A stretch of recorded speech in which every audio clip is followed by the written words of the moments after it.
안녕하십니까. 본 강좌는 조선이공대학교 기계과 1학년 1, 2, 3, 4반을 대상으로 하는 교과목은 기계요소 설계 1에 해당됩니다. 비대면 수업의 1주차로서요. 기계요소 설계에 대한 강의를 시작하겠습니다. 자, 오늘은요. 가장 우리가 첫 번째로 다뤄야 될 서론 부분으로서 기계요소 설계라는 게 뭔지, 그리고 이게 왜 필요한지에 대해서 공부를 해 보고요. 그 다음에 기계요소 설계를 위한 기초 지식으로서 재료역학에 대한 기초를 공부를 해 보도록 하겠습니다. 이건 이미 공부하셨던 내용이니까 복습하는 개념이라고 생각해 주시면 되겠습니다. 여러분들은 아마 지난 1학기 때 재료역학에 대해서 공부를 했을 겁니다. 물론 이번 학기 2학기에도 재료역학을 공부를 하실 거예요. 기계요소 설계는요, 1학년 2학기 때 이 일에 대해서 공부를 하고요. 2학년 1학기 때 기계요소 설계 2에 대해서 공부를 하십니다. 재료역학처럼 1년에 걸쳐서 공부를 하게 되는데 재료역학보다 한 학기 늦게 시작을 합니다. 왜 늦게 시작하냐면 재료역학에 대한 기초가 있어야만이 기계요소 설계를 수월하게 할 수 있어요. 따라서 커리큘럼이 재료역학 다음 학기부터 짜져 있는 그러한 상태입니다. 자, 해서 다소 계산 문제가 많기 때문에 어려울 수도 있지만 착실히 공부를 하신다면 기사시험 문제 푸는 데는 전혀 지장이 없을 정도의 강의를 습득하실 수 있을 겁니다. 자, 시작하도록 하겠습니다. 저는 이미 여러분들이 지난 학기 때 정밀 측정 시간에 저를 만났을 겁니다. 물론 대면 수업이 아닌 비대면 수업에서는 모두 만났을 거고요. 대면 수업은 2개 반만 제가 강의를 했었죠. 강의 방법은 이따가 공부를 하시면서 대충 이해를 하실 수 있을 거고요. 교재에 대한 말씀을 드리겠습니다. 교재는 여러분들이 지금 있을지 모르겠지만 학과 사무실에 물어보면 기계 설계라고 해서 김하식, 정대환 공저로서 보문단건인데요. 이 책을 구입을 하시면 되겠고요. 이 책은요, 총 16장까지 구성이 되어 있습니다. 그래서 1장 서론부터 16장 관, 즉 5까지 구성이 되어 있는데요. 이번 학기 1학년 2학기 때는 8장 베어링, 미끄러운 베어링까지 공부하시고 2학년 1학기 때부터는 마찰차부터 해서 끝에까지 공부를 하실 겁니다. 그래서 제가 이 비대면 수업일지라도 수업을 다 하고 난 다음에 교과서에 대해서 다시 설명을 하면서 이제 핵심 포인트를 짚어 드릴 테니까 항상 수업을 할 때는 교과서도 같이 놓고 수업을 받으시길 바라겠습니다. 자, 이것들은 뭐 다 알고 있는 사실일 텐데 이 비대면 수업일지라도 집중하기 위해서 휴대폰을 사용하지 말고요. 제발 집중해서 공부를 하시기 바랍니다. 여러분들보다 1년 선배인 경우 지난 1학기 때 기계요소 설계에 대한 비대면 수업을 했었는데요. 제 생각으로는 대면 수업보다도 오히려 더 학생들이 열심히 공부했던 그러한 적이 있었습니다. 그래서 여러분들도 기계 설계 수업을 이제 시작을 하는 거니까 착실하게 수업을 부합을 해줬으면 좋겠습니다. 자, 1학기하고 다른 그 과목도 거의 마찬가지일 테지만 본 비대면 수업도 과제를요 거의 매주, 즉 매주 내드리도록 하겠습니다. 매주 내줘서 이거에 대한 평가, 즉 출석 평가를 하도록 하겠고요. 나중에 중간고사 전과 기말고사 전에 별도의 보고서를 또 내드릴 겁니다. 그렇게 해서 하시고 주간 3개 반과 야간 1개 반을 전부 통합을 해 가지고요.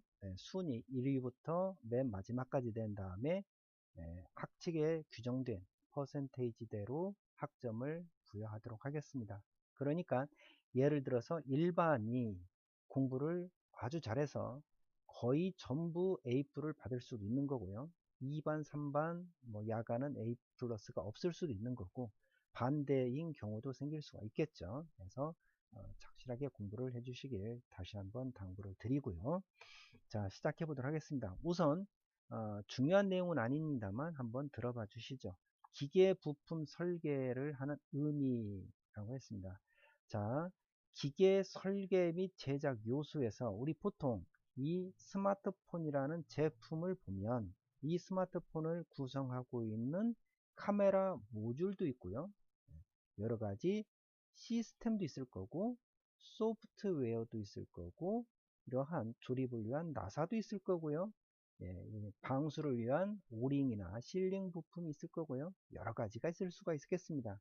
자, 그러면 시스템이다, 스마트폰이다 라고 하는 것은 하나의 완성된 전체 통합된, 즉 부품들이 통합된 전체적인 어셈블리다. 즉 이걸 하나를 시스템이라고 보는 겁니다. 시스템.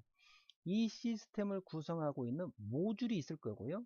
이 모듈을 구성하고 있는 부품이 있을 거다. 이 카메라에는 렌즈도 있을 거고 여러 가지 나사도 있을 거고 막 이렇다는 겁니다. 그러면 시스템이 가장 큰 개념, 높은 개념이 되겠고요. 그 시스템을 나눠 보면 각각의 모듈로 나눠질 거고 또 그 모듈을 다시 분해를 해보면 각각의 부품으로 나눠질 거다 라는 얘기입니다. 네, 이해하시겠죠? 그러한 각각의 부품 이런 것들을 갖다가 요소라고 합니다. 엘리먼트.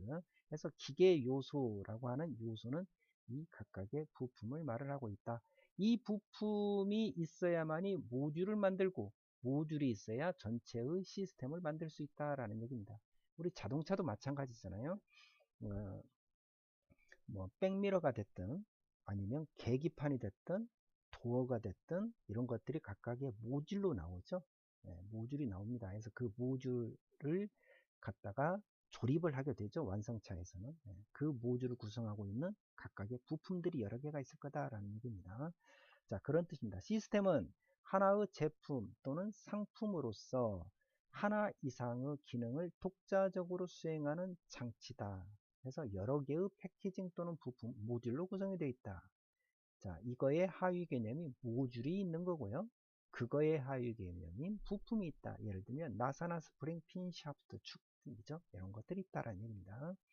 자, 이러한 부품 설계의 특징에는 모듈, 시스템, 뭐 이런 것들 간의 기능적이나 구조적으로 연결과 동작이 같이 맞아떨어져야 되겠다라는 얘기예요.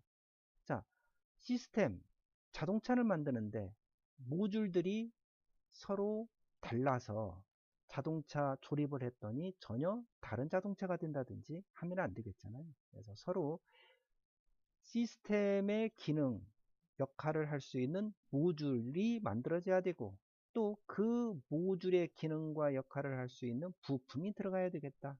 이렇게 이해하시면 되겠죠. 그렇게 생각해 주시면 되겠습니다. 자, 그 다음에요.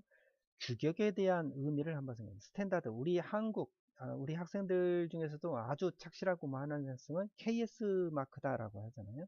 그게 코리아 스탠다드입니다. 그래서 스탠다드, 규격이라는 뜻입니다. 규격은요, 표준화를 말을 하고 있는 거예요. 그럼 왜 규격화, 즉 표준화를 하느냐? 서로 호환을 하기 위해서, 호환을 갖추기 위해서 하는 게 바로 규격화 또는 표준화입니다. 예를 들어서 USB 케이블 세 종을 한번 비교해 보겠습니다. 이런 것들도 있고요. 이런 거 C타입도 있고 마이크로 오핀도 있고 막 이래요. 여러 가지가 있죠. 이 이외에도 더 있을 수 있습니다.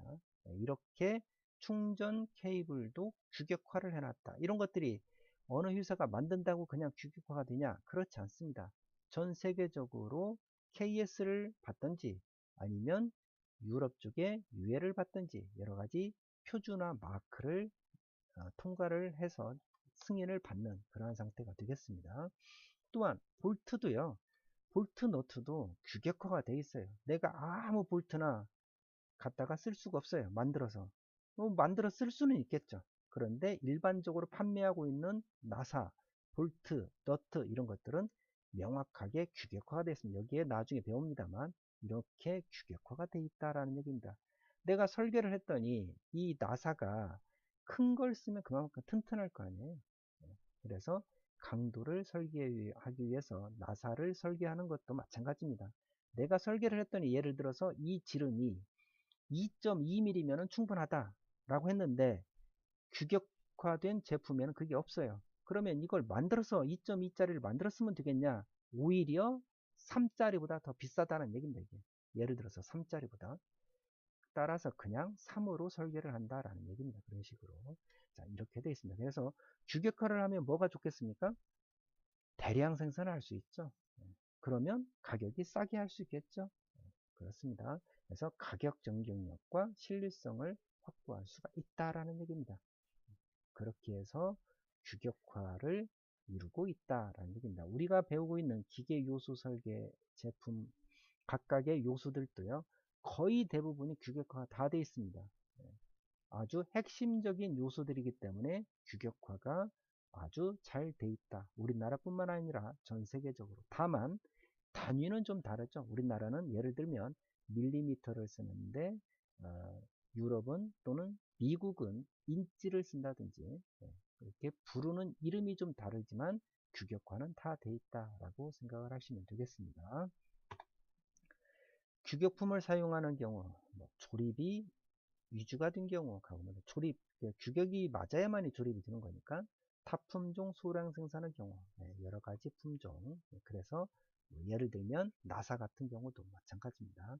유지 보수도 용이하게 되는 경우 자 규격품을 사용할 수 없는 경우가 있습니다. 이것은요 극히 일부분 규격이 아예 없거나 현재까지 또는 일부러 규격품을 사용하지 않는 경우도 있습니다. 대표적인 예가 요거예요. 우리 학생들 중에는요, 아이폰을 가지고 계신 분들도 있을 텐데, 아이폰에는요, 우리 보통 볼트가 십자 또는 별 렌치를 쓰잖아요. 별자 모양. 그렇게 되어 있는데, 이 아이폰은 이렇게 꽃 모양으로 되어 있습니다. 펜탈러브라고 하는데요. 이 꽃 모양으로 되어 있는 볼트를 써요. 이렇게 생겼습니다. 따라서 이거 풀으려면 일자 드라이버나 십자 드라이버로 풀 수가 없어요. 별 모양의 렌치로도 풀 수가 없습니다. 육각 렌치 못 풀어요. 그죠? 이거 풀을 거면 어떻게 생겨요? 이렇게 꽃 모양으로 생긴 렌치가 있어야 되겠죠? 이 꽃 모양으로 된 렌치가 있어야만 이걸 푼다. 이걸 일반 공구상에서 이 렌치를 팔지 안 팔지 잘 모르겠습니다. 판다 하더라도 거의 안 팔리기 때문에 잘 갖다 놓지를 않겠죠. 자, 그러면 왜 아이폰, 애플에서는 이 볼트를 사용을 하느냐? 사용하는 이유는요, 아무나 풀지 말아라는 거예요. 즉, 좀 이상이 있다 그래서 소비자가 이걸 해체하지 말아라. AS 센터에 갖다 줘라. 이겁니다. 그걸 막기 위해서 일부러 이러한 볼트를 사용한다고 합니다. 자, 접근성을 제한할 필요가 있는 경우에 일부러 규격품을 사용하지 않더라. 라는 얘기입니다. 자, 그와 같이 규격품이 없거나 또는 일부러 규격품을 사용하지 않는 경우도 간혹 있다라는 얘기를 드리도록 하겠습니다. 자, 이와 같이 부품이나 제품을 설계할 때 고려해야 될 사항들은 여러 가지가 있어요. 물론 가격도 있을 거고, 기능도 있을 거고, 유지, 보수, 재생, 재활용, 시장성. 자, 우리 삼성에서 휴대폰을 만들 때 이런 것들을 다 고려를 한다는 얘기입니다. 근데 우리가 학교에서 공부하고 있는 기계유수 설계를 함에 있어서 고려를 해야 될 중요한 사항은요.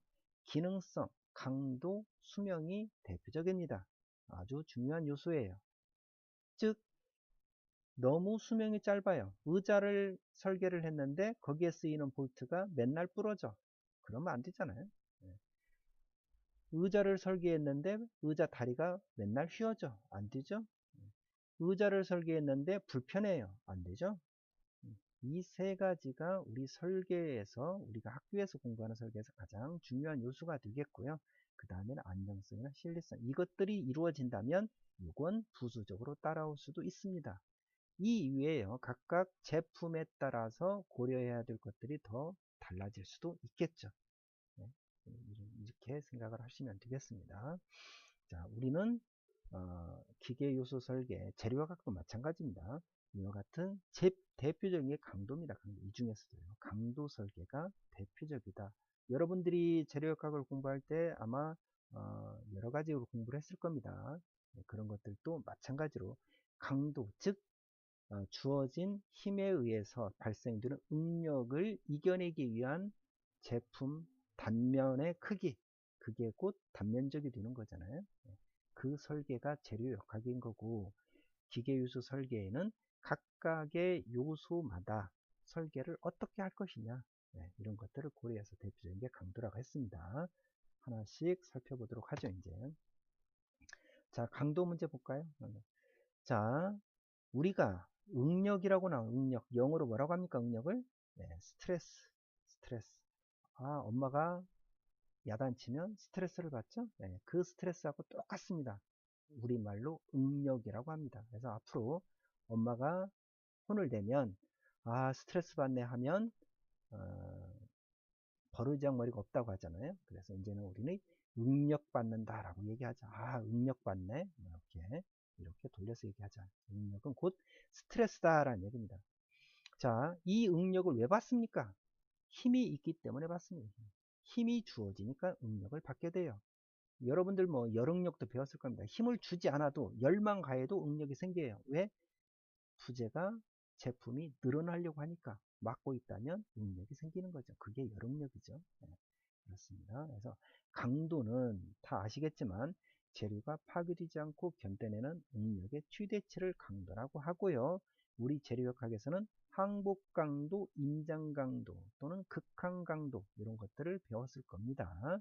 자, 뒤에서 다시 나오니까 그때 보도록 하고요. 자, 같은 부품일지라도 여러 가지 응력 작용 조건에 사용될 수 있다라고 했습니다. 자, 이와 같이 이게 샌드백이잖아요. 권투 연습할 때. 천장에다가 이거 보통 아이볼트라고 하는데요. 천장에다가 볼트를 받고 여기에다가 샌드백을 걸었어요. 그러면 힘은 아래로 가해지죠? 이렇게 가해지면 이 힘이 가해지는 방향하고 볼트의 축 방향하고 일치합니다. 그죠? 네. 이와 같은 경우는 벽에다가 볼트를 박았네. 벽에다. 그리고 여기에다가 샌드백을 걸었더니 역시 힘은 위에서 아래로 가해집니다. 이렇게 일자로. 그런데 이제는 이 볼트의 축 방향은 옆으로 돼 있죠. 그러면 힘의 방향과 축 방향이 서로 직각입니다. 이렇게. 90도죠. 90도. 이해됩니까? 자, 이와 같은 경우는 힘의 방향과 축의 방향이 일치합니다. 이것은 힘의 방향과 축의 방향이 직각이다라는 거예요.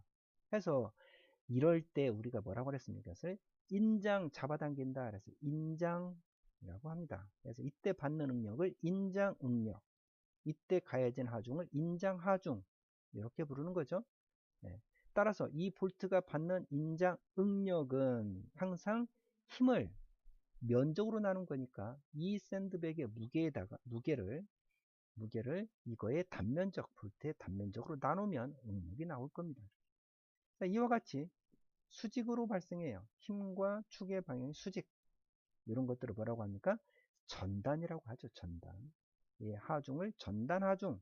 이때 발생되는 응력을 전단응력. 전단응력 역시 이 힘을 이 볼트의 단면적으로 나누면 돼요.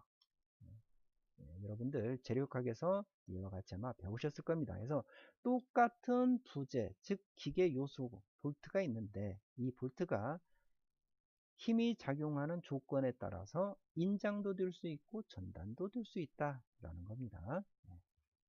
자, 그 다음에요. 안전계수가 있습니다. 안전계수, safety factor, 안전한 계수다 라고 합니다. 안전계수, 왜 안전계수가 필요하냐? 뒤에서 공부할 건데요. 허용응력 기억납니까? 실제 작용하는 응력에 대한 허용응력의 배수. 자, 이 볼트가 실제 작용하는 응력은 1인데 허용응력을 실제 작용하는 응력은 1이라고 하고요. 허용응력을 얼마로 하면 되겠냐? 얘가 견딜 수 있는 응력이 있고 허용할 수 있는 응력이 있다 라는 얘기입니다. 그래서 뒤에서 공부를 하는데 항상 허용응력은 무조건 낮아야 됩니다. 실제 작용 응력보다. 따라서 안전계수는 무조건 1보다 커지는 거예요. 커집니다. 자, 안전계수가 높을수록 예상치 못한 경우에도 안전하겠다. 뒤에서 공부하겠습니다. 자, 근데 안전계수가 높으면 마냥 좋은 것만 아니다.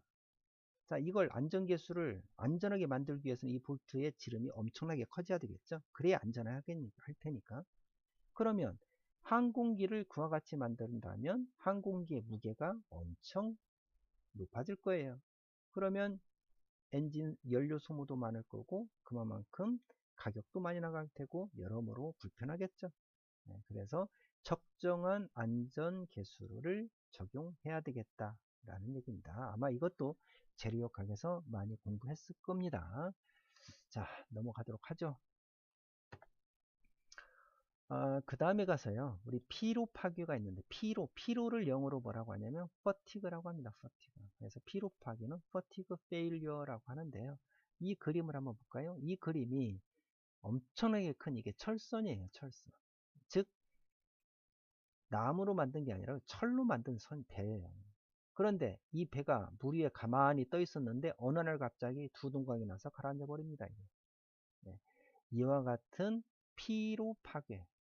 가 발생이 돼서 그때부터 피로에 대해서 연구를 하게 됐다고 합니다. 그게 1943년인데요.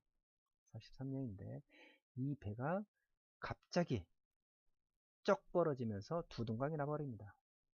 우리 이걸 사람 힘으로 이렇게 채면 이게 휘어지겠죠. 이렇게 딱 안 끊어지고. 근데 피로 파기는 그냥 딱 두둥강이 납니다. 어느 날 갑자기 딱 두동강이 나버려요. 자, 그런 파괴가 피로 파괴입니다. 따라서 피로 때문에 파괴가 발생되는 사고가 나오면 대부분이 큰 사고로 이어집니다. 그래서 자, 이것도 나중에 한번 보도록 하고요. 네. 자, 넘어가서 이해를 해보도록 하겠습니다. 자, 이제는요, 기계 요소 설계에서 기계 요소 설계라는 단어에서 기계가 있습니다. 기계. 우리가 흔히 기계 잘 알고 있는 것 같고요. 네, 기구라는 말도 있는데요. 기계와 기구의 차이점 어떻게 다른지 먼저 살펴보도록 하겠습니다. 자, 기계가 되려면 첫 번째로요. 한 개가 아니라 여러 개의 부품으로 조립되어야 됩니다. 여러분. 자, 한 개의 부품은 기계가 아니에요. 두 번째, 쉽게 부서지지 않는 단단한 구성체로 되어야 한다라는 게 기계입니다. 예. 여러분들 선반, 공작기계 공부하시잖아요. 그런 선반 이런 거죠. 예, 그것을 다 기계라고 하는 겁니다. 세 번째요.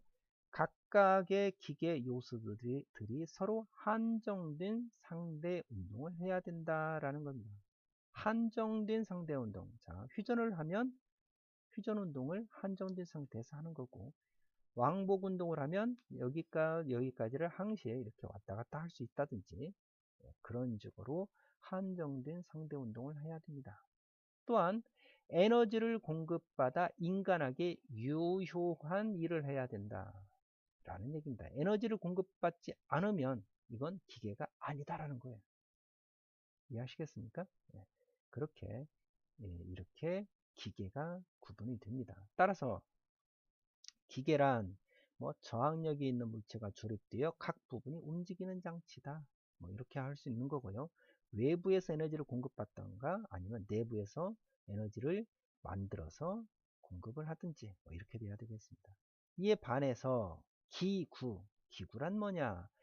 저항력이 있는 물체가 조립되어 각 부분이 움직일 수는 있으나 에너지를 받아서 일을 할 수 있는 것이 아니다 라는 겁니다. 네, 그게 기구입니다. 기구. 기계는 이렇게 여러 개의 부품, 자, 여러 개의 부품으로 조립되어 있다 하더라도 기계가 될 수도 있고 기구가 될 수도 있겠죠. 네. 단단한 구성체로 되어 있다 하더라도 기계가 될 수 있고 기구도 될 수 있습니다. 서로 한정된 상대 운동을 하더라도 기계가 될 수도 있고 기구도 될 수 있어요. 근데 에너지를 공급받아서 하는 것만이 기계고 에너지가 없는 것은 기구가 되겠다라는 얘기입니다. 자, 해보겠습니다. 자연의 원동력을 이용하여 일을 하는 장치. 이거 기계입니까? 기구입니까? 에너지를 전달시키는 장치. 변환하거나 변달시키는 장치. 이거 기구입니까? 기계입니까? 이거 기계입니까? 기구입니까? 이것들은요, 자, 자연은 원동력을 이용하여 일을 하는 장치. 자연은 원동력을 이용해서 일을 하는 장치. 이게 에너지입니까? 자, 이건 기계가 아닙니다. 예를 들어서 물레방아, 이런 것들 그냥 기구입니다. 기계가 아닙니다.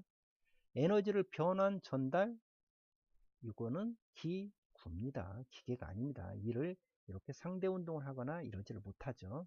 이런 것들은 다 기구라고 할 수가 있겠습니다. 자, 해서 케네디라는 사람은 기계란 이와 같이 말을 했습니다. 아까 말했던 한정된 범위에 구속된 상태에서 상대 운동을 하면서 외부에서 공급된 에너지에 의해서 유용한 일을 하는 것. 자, 교량 등과 같이 움직이지 않고 정지하여 있는 구조물은 저항력이 있는 물체나 상대 운동을 하지 않으므로 기계라고 할 수 없다. 컴퓨터, 기계의 일부다라고 생각을 한다면 기계란 에너지 또는 물질을 변환하여 상대 운동을 통하여 힘을 전달함으로써 인간을 지원하는, 즉 인간을 이롭게 하는, 그게 바로 기계다라는 얘기입니다. 그 기계들을 구성하는 우리가 요소들, 그걸 공부하는 게 바로 기계 요소 설계가 되겠습니다. 그 요소들을 어떻게 만들 것인가, 어떻게 설계할 것인가, 즉 도면을 어떻게 할 것인가. 그래서 여러분들은요, 나중에 이와 같은 기계 요소 설계를 공부를 한 다음에 기계를 설계할 수 있는 거예요. 그 기계를 설계하기 위한 모듈을 만들면 될 거 아닙니까? 그 모듈을 구성하고 있는 요소 부품들을 설계를 할 수가 있는 겁니다. 자, 이렇게, 자, 여기에는 볼트 얼마짜리를 쓰고, 여기에는 벨트 얼마짜리를 쓰고, 여기는 기어, 이빨이 몇 개인 걸 쓰고, 이런 식으로 설계를 해낼 수가 있는 겁니다. 그래서 그렇게 설계를 해 내려주면 실제 가공 파트에서 그와 같은 것들을 제작을 해서 나중에 조립하고 평가를 할 수 있는 거겠죠. 네, 그와 같이 생각하시면 되겠습니다. 자, 기계의 유형별로 분류를 해봤더니 생산할 수 있는 기계, 수송할 수 있는 게 작업기계에 있습니다. 생산기계는 공작기계가 있고 제조기계가 있어요. 선반, 밀링, 드릴링 뭐 이런 것들 다 공작기계라고 하죠. 네, 여러분들 공작기계 공부하실 거고요. 제조, 즉 만드는 거, 방적, 방직, 제분 뭐 이런 거 화학기계. 수송은 동력을 전달해서 또는 어디로 옮기는 겁니다. 자전거나 선박, 기차, 비행기, 작업, 경운기, 트랙터, 펌프. 자, 이런 겁니다. 자, 다음은 기계입니까? 라고 물었습니다. 30cm 자, 마이크로미터, 버니어 캘리퍼스 기계입니까? 기계가 아니다. 노입니다. 저울, 속도계, 가속도계 기계입니까? 기구가 되겠죠. 왜 기구가 되는지는 이미 설명을 드렸습니다. 자, 버니어 캘리퍼스나 마이크로미터 한정된 운동을 하죠. 슬라이딩 또는 회전 운동을 하죠. 그런데 기구다. 왜? 왜 기구입니까?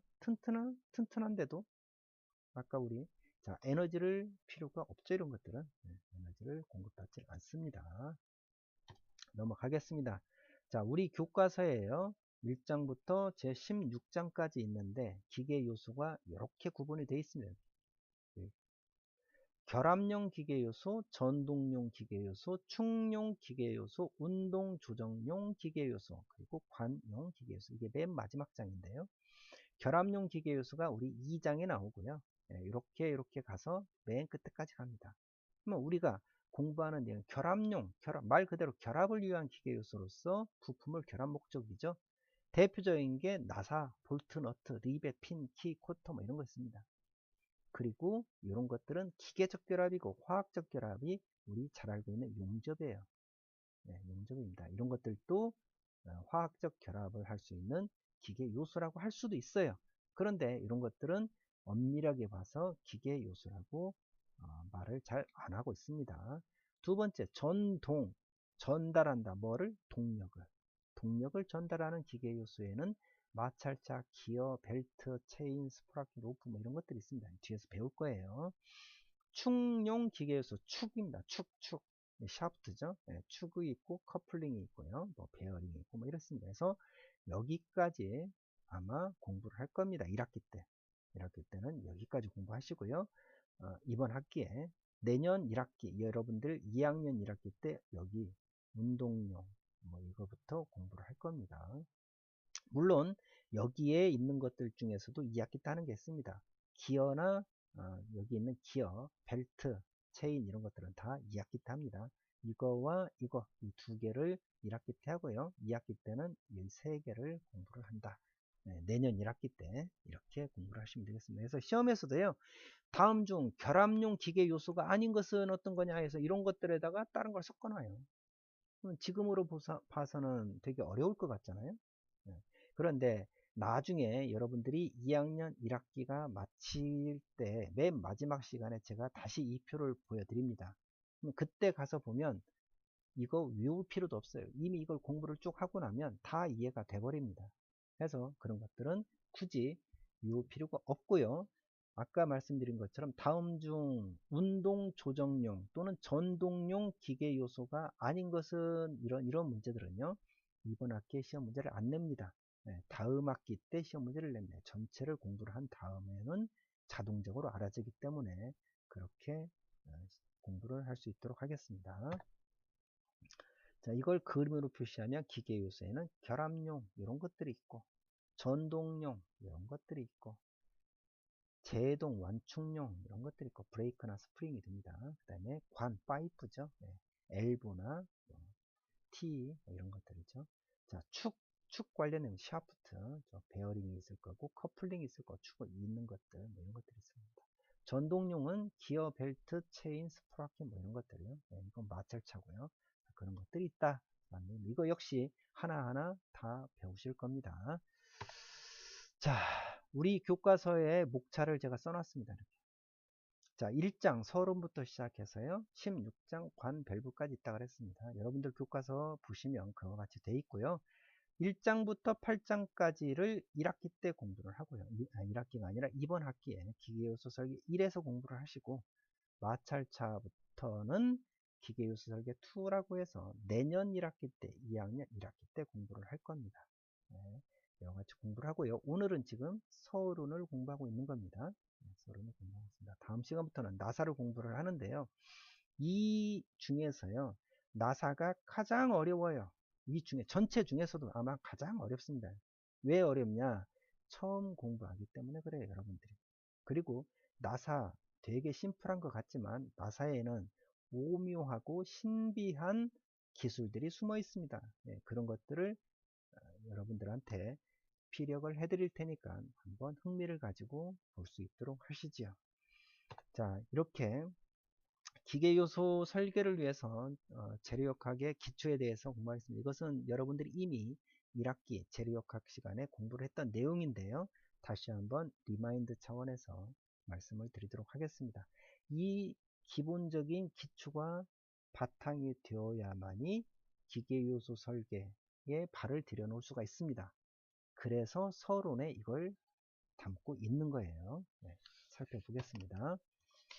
뭐 중요한 내용은 아닙니다만 하중의 종류 또는 응력의 종류라고도 할 수 있죠. 그래서 인장하중, 이때 인장응력, 압축하중, 압축응력, 전단하중, 전단응력 그렇습니다. 인장하중 뭡니까?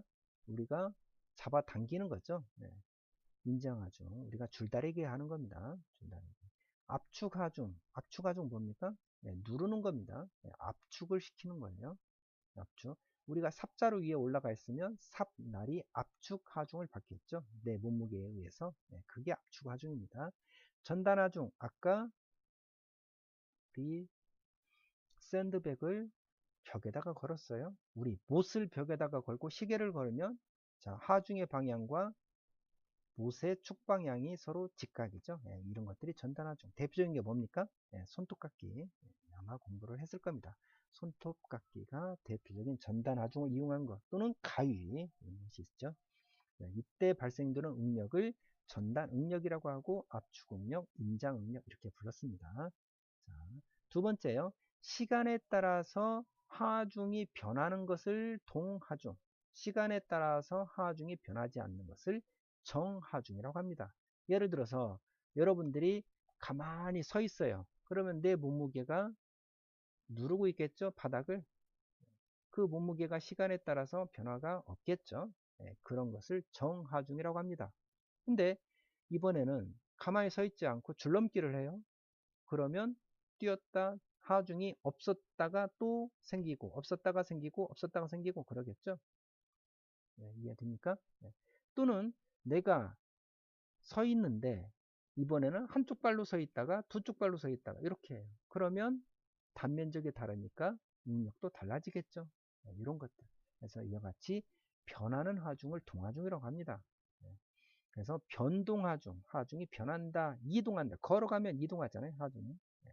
충격하중, 꿍꿍 뛰어요. 충격이 가해지는 거죠. 야구 선수가 투수가 빠른 공을 던져가지고 쳤을 때 그때 더 공은 멀리 나가겠죠. 네, 충격이 그만큼 크니까. 느린 볼을 던지면 그만큼 멀리 공은 안 나갈 겁니다. 네, 그게 충격 하중입니다. 반복 하중, 꿍, 꿍, 꿍, 꿍 일정한 간격으로 반복적으로 가해지는 거. 교본 하중은 이게 주기적으로 변하는 그런 것들이 교본 하중이 되겠습니다. 아마 재료역학 시간에 공부를 하셨을 거고 우리 교과서에도 나와 있으니까 필요하시면 찾아보실 수 있도록 하는데요.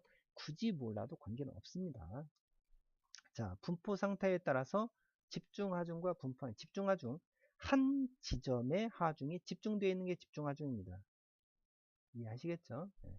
분포하중은 모래를 쌓아놓은 것처럼 모래를 가지런히 쌓아놓은 건 균일 분포하중, 모래를 울퉁불퉁하게 균일하지 않게 쌓아놓은 것을 불균일 분포하중이라고 합니다. 이해하시겠죠? 네, 집중하중과 분포하중 이렇게 나타나진다라는 얘기고요. 자, 이제 수직응력, 전단응력. 응력에는요, 아까 수직응력과 전단응력인데 수직은 뭔 말이냐면요. 하중의 방향, 자, 이렇게 하중이 잡아당기든 해서 하중은 이렇게 방향이 있죠. 네, 축방향과 일치하는 게 바로 수직응력이에요. 그러면 이렇게 잡아당기는 것은 힘 방향, 축방향 같은데 잡아당기니까 인장응력, 인장하중이 있는 거고요. 여기를 밀면 하중의 방향과 축의 방향이 같으니까 이것은 수직응력인데 압축이 가야죠. 그래서 우리가 수직응력에는 인장응력이 있고 압축응력이 있다라고 했습니다. 이해하시겠죠? 반대로 전단, 이게 가위잖아요, 가위. 자, 여기를 옆으로 자릅니다, 이렇게. 힘 방향과 축 방향이 서로 수직이다 라는 얘기예요. 이게 잘라진 단면적이죠. 단면적이 이렇게 잘라질 겁니다. 이걸 이렇게 하면. 그래서 잘라진 단면적을 이 하중으로 나눈 거, 하중을 단면적으로 나눈 거, 이게 전단응력. 역시 하중을 단면적으로 나눈 거, 이게 수직응력, 즉 인장응력 또는 압축응력이 되겠죠. 자, 잡아당기면 이렇게 늘어나서 턱 끊어질 겁니다. 그래서 후크의 법칙, 시그마는 2 입실론. 응력은 세로탄성 계수 곱하기 변형률이다.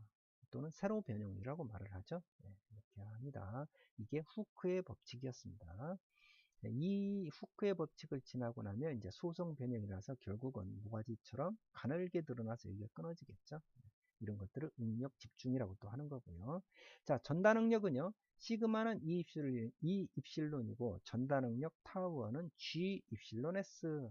네, G는 가로탄성 개수, 여기는 세로탄성 개수 또는 종탄성 개수라고 하고 이거는 횡탄성 개수라고도 하죠. 네, 가로 변형률이라고 합니다. 그렇게 합니다. 자, 이런 것들은요 나중에 공부하겠습니다. 지금은 아마 재료역학 이번 학기에 배우실 겁니다. 이번 학기에 배우셔서 공부하실 거니까 이건 여러분들 재료역학 6장 비틀면서 나오고요. 네, 이런 것들은 8장 보수의 응력, 네, 여기에서 나올 겁니다. 그래서 나중에 공부하실 거니까 네, 그것은 생략을 하고요. 자, 이거 재료각 시간에 여러 번 보셨을 겁니다. 이게 이제 연강, 연한 강, 마일드 스틸이라고 하는 연한 강을 잡아당기면 응력과 변형률입니다. 세로 변형 관계가 이렇게 가더라. 처음에는 직선적으로 늘어나더라, 증가한다. 그러다가 어느 시점 되면 아이고 더 이상 못 견디겠네 해서 항복이 생겨요. 항복, 손 들었습니다. 그러다가 일정하게 유지를 되다가 다시 이제 힘이 더 가해지게 됩니다. 그러면서 쭉 늘어나요. 그래서 이 지점이 지나고 나면 다 이제는 하중은 떨어져요. 응력은 떨어져요. 그러다가 톡 하고 끊어지겠죠. 자, 이 점. 자, 우선 제일 중요한 게 항복, 일드라고 씁니다. 일드. 여러분들 고속도로 운전할 때 고속도로에 진입할 때 보면 이정표에 양보라고 씁니다. 삼각형으로 주로 되어 있는데요. 양보라고 되어 있고 그 밑에 영어로 yield라고 써 있습니다. Y-I-E-L-D. 양보예요, 양보. 항복응력을 영어로 yield 스트레스라고 합니다. yield 스트레스. 그럼 왜 항복응력, yield 스트레스라고 하느냐? 재료가요, 힘을 받아가지고 이렇게 이 점을 지나가면 그 재료는 수명을 다한 걸로 보는 겁니다. 수명을. 따라서 어떤 재료든지 간에 힘을 받아서 이 응력점을 넘어가면 안 돼요. 그 점을 안 넘어가도록 설계를 해야 됩니다. 우리가. 그 설계하는 방법을 우리가 공부하는 거예요. 그러면 이 점을 안 넘게 응력이 여기까지만 받게 하자 라는 겁니다. 그러면 여기까지만 나는 허용을 하겠다라는 거예요. 그게 곧 앞에서 봤던 허용 응력입니다. 그러면 항복 응력하고 허용 응력 어느 게 크죠? 항복 응력이 큽니다. 만약에 나는 이 항복 응력의 절반만 허용 응력을 하고 싶다. 그러면 이 두 개의 비, 즉 허용 응력분의 항복 응력이니까 2가 되겠죠. 그게 곧 안전계수인 거예요. 아까 말씀드린. 이해하시겠습니까? 허용 항복 응력의 3분의 1로 나는 허용하겠다. 여기까지만. 그러면 허용 응력이 여기니까 안전계수는 얼마가 됩니까? 3이 되겠죠. 더 안전하게 설계를 한 겁니다. 그렇게. 자, 이렇게 해서 안전하게 설계하면 좋겠죠. 그런데 안전하게 설계하면 단면적이 그만큼 커져야 되죠. 커져야 됩니다. 그래서 적정한 안전계수를 적용하는 게 중요합니다. 그래서 일반적으로 정하중, 움직이지 않는 정적인 하중을 받는 것은 안전계수를 뭐 작게는 2도 하고요. 3 정도 하고, 충격을 받는 것들은 안전계수를 6이나 8까지도 크게 합니다. 엘리베이터 마찬가지고요. 안전계수를 높게 해야 되겠죠. 그런 식으로 해서 설계를 한다라는 얘기입니다. 자, 여기가 나오고 나면 어떠한 현상이 나오느냐. 여기가 되면요. 최대죠. 여기가. 최대로 높은 응력입니다. 이걸 극한응력 또는 인장응력이라고 합니다. 인장응력 또는 극한응력이라고 해요. 이 점을 지나면 하중은 응력은 낮아져요. 근데 여기를 지나면 아까 이렇게 네킹이라 그랬죠. 가늘게 되는 이러한 현상이 발생이 됩니다. 이 점이 지나고 나면. 그래서 여기서부터는 네킹이 발생을 하더라라는 얘기입니다. 여기는요. 하중은 늘어나면서 변형만 계속 쭉 늘어나요. 그러한 형상이 나오더라라는 얘기고요. 이렇게 변형이 생기는 재료가 있다. 이게 대표적인 게 연강, 즉 탄소 함량이 적은 스틸, 강을 연강이라고 하죠. 그 연강에 대해서는 이와 같은 변형이 생기더라라는 얘기입니다. 이게 생기지 않는 재료도 상당히 많습니다. 예를 들어서 유리를 잡아당겼다고 볼까요? 유리를 잡아당기면 쭉 올라가서 여기서 톡 끊어져 볼 거예요. 직선적인 구간만 생깁니다. 그런 것들은 이렇게 변형이 생기지 않죠. 그래서 유리를 눌러서 냄비를 만들 수가 없어요. 냄비 뚜껑을 만들 수가 없습니다. 그냥 눌러가지고. 그런데 일반 스테인리스 같은 것들은 꾹 눌러가지고 컵도 만들죠. 컵도 만듭니다. 물론 열을 가하는 경우도 있고요. 근데 유리는 그렇게 할 수가 없다. 왜? 그냥 깨져버리니까. 쭉 올라가서 깨져버리니까. 그와 같이 됩니다. 그래서 변형이 생기지 않는 그러한 재료들도 많이 있습니다. 이런 것들은 다 재료역학에서 공부를 하셨을 거라고 생각을 하고요. 자, 아까 유리처럼 항복응력이 안 나타나죠. 그런 것들은. 그러면 유리 같은 경우에는 뭐가 나타나겠습니까? 이와 같은 극한 강도, 극한 응력, 인장 응력 이런 게 나타날 겁니다. 그럼 아까 안전계수는 허용 응력이라는 게 있었는데 allowable stress에서 A자를 쓰죠. 첨자를 시그마 A라고 쓰는데요. 항복 응력의 몇 분의 1로 할 거냐라고 했었는데 유리같이 항복 응력이 없는 것들은 그냥 인장 응력과 극한 응력밖에 안 나오잖아요. 따라서 이런 것들은 항복응력 대신에 인자응력이나 극한응력을 써준다라는 얘기입니다. 그러면 결론적으로 어떻게 됩니까? 결론적으로 안전계수라는 것은 허용응력분의 항복응력 또는 허용응력분의 극한응력 이렇게 되겠죠. 네, 그렇게 두 가지를 같이 알아주시면 되겠다라는 얘기입니다. 문제에서 두 개를 한꺼번에 주는 적은 없습니다. 항상 항복응력을 주면 극한응력을 안 줘요. 안전계수를 구하라고 할 때. 또는 극한응력을 주면 항복응력을 안 주는 경우 안 줍니다. 또는 아예 그냥 안전계수를 얼마로 해라 라고 주기도 합니다. 네. 자, 아까 후크의 법칙 공부했습니다. 후크의 법칙은 시그마는 2 입실론이다. 우리 이게 x축이고 이게 y축이라고 한다면 y 이퀄 2x라고 한다면요. 기울기가 2잖아요. 그래서 이만큼 기울기가 갑니다. 즉 x가 1일 때 y는 이만큼 커진다라는 뜻이에요. 기울기가. y 이퀄 3x 하면 x가 1 갈 때 y는 3이 가야 되니까 더 y축에 붙겠죠. 이 선이. 네, 그렇게 되겠죠. 네. 즉 이 기울기 이게 곧 시그마는 2 입실론이 되는 겁니다. y 이퀄 AX하고 똑같아요. 이게 지금 시그마, Y 대신에 시그마고 X 대신에 입실론이기 때문에 시그마는 2 입실론이다. 그래서 이 경사 기울기를 갖다가 탄성계수, 특히 세로탄성계수라고 합니다. 종탄성계수라고도 하죠. 아까 공부했던 시그마는 2 입실론. 네, 이거가 해당이 되고 이걸 뭐라고 부릅니까? 후크의 법칙이라고 아마 공부를 하셨을 겁니다. 후크의 법칙이란 탄성한도 내에서, 여기 탄성한도입니다. 직선적인 구간이죠. 탄성한도 내에서 직선이기 때문에 응력과 변용률은 비례한다. 그래서 숫자 개수가 2가 붙는 거다라는 얘기입니다. 이해하시겠죠? 네. 직선인적인 구간이 나타나는데 이 구간에 해당되는 게 바로 후크의 법칙으로서 시그마는 2 입실론이다 라는 게 바로 후크의 법칙이었습니다. 아마 기억하실 거라고 생각을 하고요. 넘어가겠습니다. 응력 집중계수 최대 응력을 평균 응력으로 나눈 겁니다. 자, 우리 고무줄을 끊을 때 이빨로 한번 콱 물고 잡아당기면 그 자리가 끊어지는 게 곧 응력을 집중시키기 위해서 이 재료에 힘이 가해지면요 가장 약한 부분을 집중적으로 파고듭니다. 그게 당연하잖아요. 이렇게 똑같은 단면 있는 걸 잡아당기면 전체가 균일한 응력에 가해질 텐데 여기에 노치가 있으면 이 노치 있는 부분에서 응력이 커질 거예요. 따라서 여기부터 크랙이 발생돼서 끊어질 겁니다. 안쪽에서도 마찬가지 이 부분에서 가장 큰 응력이 발생해서 여기부터 크랙이 발생이 될 거다라는 얘기입니다. 그래서 응력이 집중된다. 노치가 있으면. 그러면 이 응력이 얼마만큼 집중이 되느냐를 나타내는 게 응력 집중 계수고요. 최대 응력을 이 평균 응력으로 나눈 겁니다. 이해하시겠죠? 네. 안전 계수 아까 말씀을 드렸습니다. 허용 응력분의 allowable 스트레스분의 이게 yield 스트레스 또는 극한 응력 또는 텐사일 인장 강도 이렇게 하는 겁니다.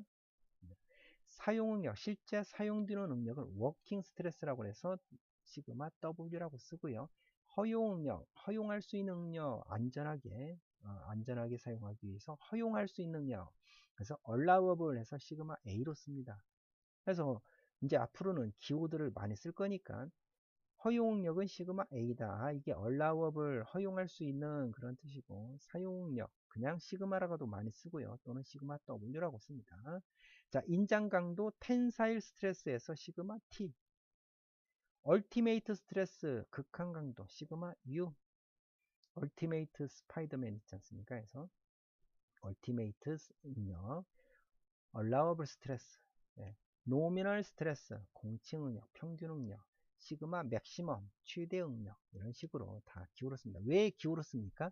전 세계가 똑같이 알아볼 수 있도록 이렇게 하는 게 바로 학문입니다. 학문은 말로 하는 게 아니에요. 전부 문자로 나타내는 겁니다. 문자로 나타낼 때 한글로 설명을 합니까? 그럼 미국 사람은 못 알아보는데 따라서 전 세계가 통용이 될 수 있는 문자로 나타나는 게 학문입니다. 그게 설계예요. 그래서 이러한 첨자를 이용했습니다. 물론 이 첨자는 조금 달라질 수 있어요. 나라마다 다를 수 있고 책마다 다를 수는 있습니다. 자, 그렇게 이해하시고 이거 뭐 이건 뭐 나중에 보면 당연히 이렇게 되는 거고요. 극한 강도, 극한 응력 가장 높았었죠 아까. 네. 얼티메이트 또는 텐사일 스트레스라고 한다고 했습니다. 항복점, 일드 스트레스가 있었고요. 그 아래 탄성한도, 비례한도가 있었고 그보다 더 낮은 곳에 허용할 수 있는 응력을 주는 거죠. 네. 실제 사용 응력은 허용할 수 응력보다 낮게 들어가야 될 것 같습니다. 자, 그렇게 해서 우리는 실제 설계를 할 때 이렇게 허용응력을 선정을 해서 안전하게 부품을 설계하는 게 기계요소 설계의 목적이 되겠습니다. 자, 단위 보죠, 단위. 뭐 이미 다 아시겠습니다. 단위는 재력학에서 공부했듯이 뉴턴을 가지고 쓰는 거죠. 1뉴턴은 1kg은 얼마입니까? 1kg은 9.8 뉴턴이더라 라고 했습니다. 자, 힘 역시 뉴턴 쓰고요. 응력의 단위는 파스칼 쓰죠. 파스칼. 자, 힘 하중의 단위가 뉴턴을 면적으로 나누니까 미터의 제곱으로 나눈 겁니다. 그래서 뉴턴 퍼 미터의 제곱은 파스칼이다 라고 공부했습니다. 자, 모멘트나 이런 것들은 나중에 또 보고요. 자, 대표적으로 중요한 우리가 알아야 될 것은 곧 힘은 뉴턴, 응력은 파스칼이다. 왜 파스칼이냐? 이 힘 뉴턴을 면적 밀리미터 제곱으로 나눈 거니까 이걸 파스칼이라고 하더라 라는 겁니다. 여기까지만 말씀을 드리고요. 자, 이건 제가 생략을 하겠습니다. 이게 오히려 복잡할 수 있으니까 힘을 어떻게 변환시키는 겁니다. 네, 변환을 시키는 겁니다. 자, 이것도 역시 넘어가도록 하겠습니다. 나중에 필요할 때 그때 다시 설명을 드리면서 공부할 수 있도록 하고요. 자, 접두어 공부를 해보죠. 아까 파스칼. 자, 우리 여러분들 집에 컴퓨터가 있는데 하드디스크 용량이 얼마냐 물어보면 예를 들면 1 또는 뭐 500메가바이트 뭐 이런 식으로요. 또는 그런 식으로 말을 하죠. 자, 보통은 요즘에는 1기가 또는 테라짜리를 씁니다. 테라, 1테라짜리, 200기가, 300메가, 뭐 이런. 메모리의 용량은 8메가다. 뭐 이렇게 써요. 메가 여기 있죠, 메가. 자, 그런 식으로 나오는데요. 자, 가장 기준을 먼저 생각해요. 기준. 기준은요. 이 접두어는 369 게임이에요. 369. 잘 보시겠습니다. 여기 2는요. 2는 없는 거예요. 실제. 없는 겁니다. 자, 이 10도 사실은 없어요. 뭐가 있습니까? 10에 0이 있어야 돼요. 10에 0승. 10의 0승은 얼마입니까? 1이에요. 1. 어떤 숫자에 0승을 하잖아요. 그러면 1입니다. 1.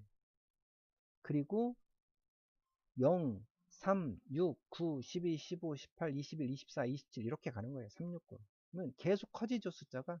즉 1에다가 1000을 곱하면 10의 3승인 겁니다. 1000이에요. 1000.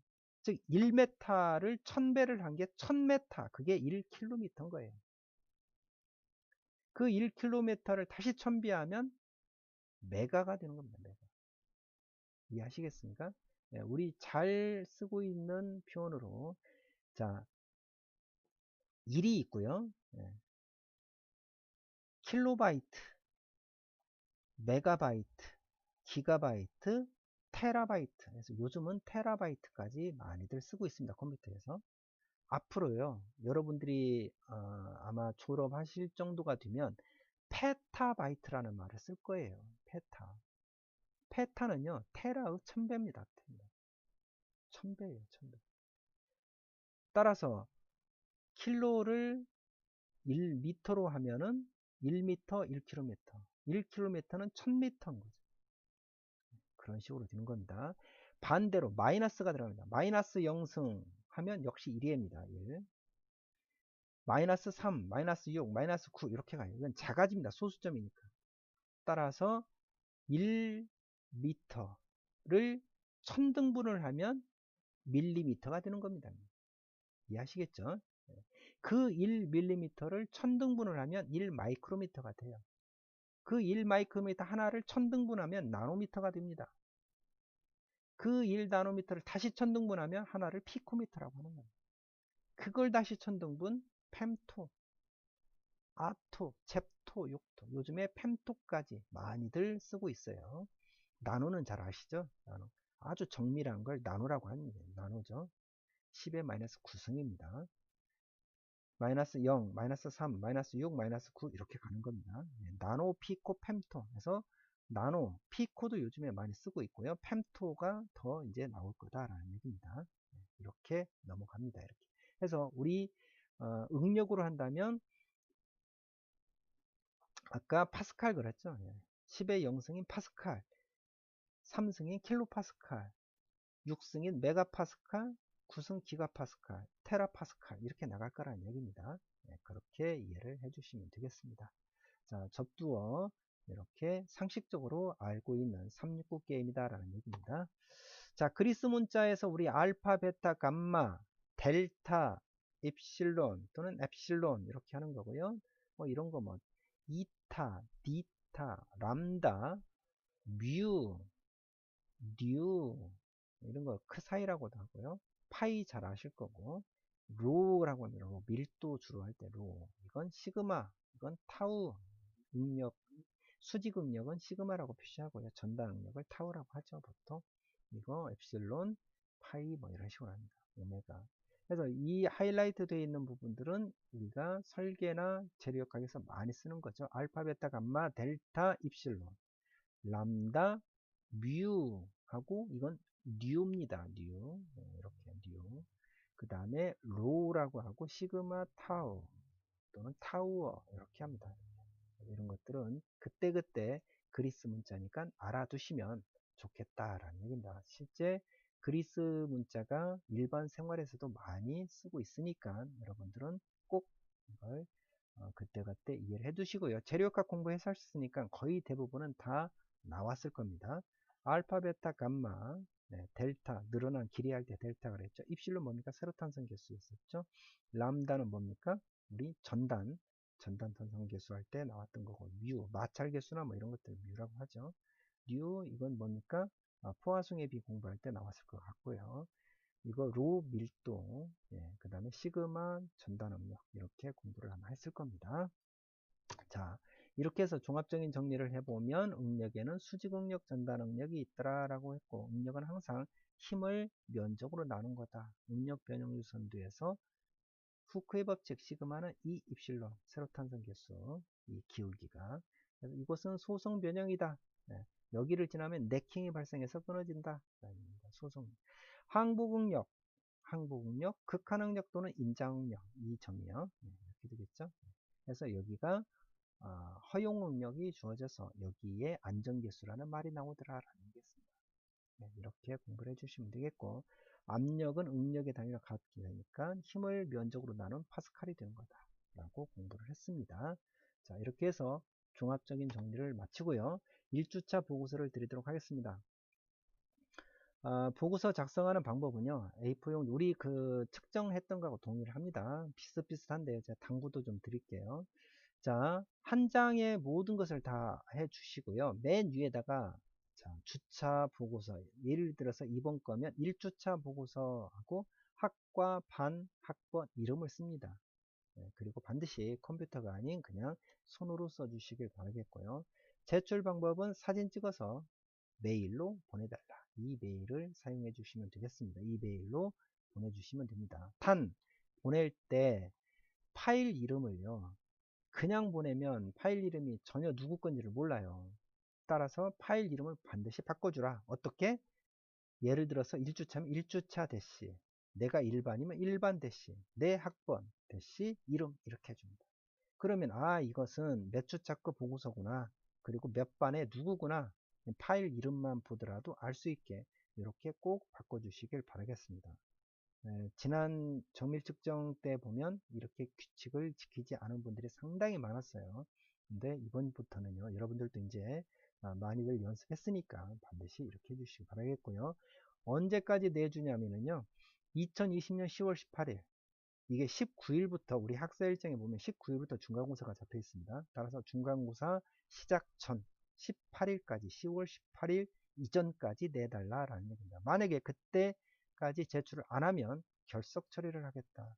1주차 보고서를 내지 않았다 그러면 1주차 2시간이 결석 처리가 된다라는 얘기입니다. 그래서 반드시 정해진 기한까지 제출을 해 주시길 바라겠습니다. 자, 보고서 나갑니다. 다음 중 기계가 아닌 것을 모두 고르시오 라고 했습니다. 1번 밀링머신, 자동차, 나사, 번역, 캘리퍼스, 나침판 이랬습니다. 네, 우리 아까 기계와 기구에 대해서 공부를 했었습니다. 이 중에서 기계가 아닌 것을 찾아서 여기다가 번호를 써서 사진 찍어서 제출하면 되는데 파일 이름을 바꿔달라고 했죠. 네, 꼭 그렇게 해주시기 바라고요. 제가 1주차니까 아예 보고서를 이렇게 썼습니다. 자, 이게 A4 용지 한 장이라고 보고요. 1주차 보고서라고 쓰시고 학과, 기계과, 반 1반, 학번은 이렇고 이름은 이렇다 라고 맨 위에다 이렇게 써주세요. 써주고 그 보고서의 문제를 씁니다. 이렇게 다음 중 기계가 아닌 것을 모두 고르시오. 1번, 2번, 3번, 4번, 5번 하고 답을 쓰시면 되겠습니다. 답은 3, 4, 5가 기계가 아니죠. 네, 이렇게 해주시면 돼요. 어떤 사람은 답만 써요. 3, 4, 5. 그러면 제가 보고서로 제대로 인정을 안 하겠습니다. 따라서 항상 주어진 문제를 쓰시고 해당된 풀이를 하셔야 되겠습니다. 아시겠죠? 꼭 이렇게 따라 주시고 파일명도 아까 1주차 대시 반 대시 학번 대시 이름 반드시 이름 대신 학번 이렇게 해달라고 했습니다. 반드시 지켜주시길 바라겠습니다. 자, 1주차 수업은 여기까지 하고요. 다음 시간부터는요, 나사에 대해서 제2장 나사에 대해서 공부를 시작하도록 하는데 당부드릴 사항은 나사 처음 시작하는 기계소 설계이기 때문에 집중해서 공부를 해 주십사라는 얘기입니다. 자, 1주차 강의는 여기서 마치겠습니다. 수고하셨습니다.